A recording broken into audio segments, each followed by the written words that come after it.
Oltin Vodiy biznes klass loyihamiz Burxoniddin Marg'iloniy shaharchamizning yonginasida joylashgan, shu o'tirgan joyimizdan qadam masofada joylashgan bu loyihamiz ichida nimalar bo'ladi?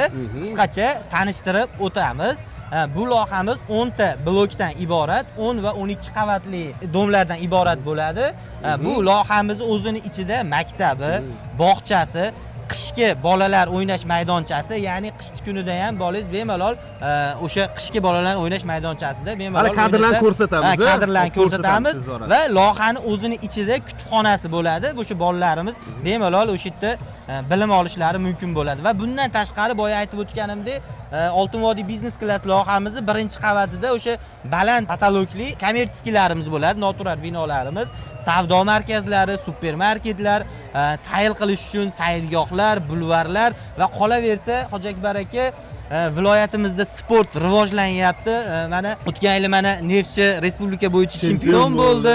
Shuni inobatga olgan holatda loyihani o'zini ichida futbolni maydoni, tennis maydoni va basketbol maydoni bo'ladi va bundan tashqari o'sha loyihamizning sokil qavatida ayollar va erkaklar uchun alohida sport zallari bo'ladi.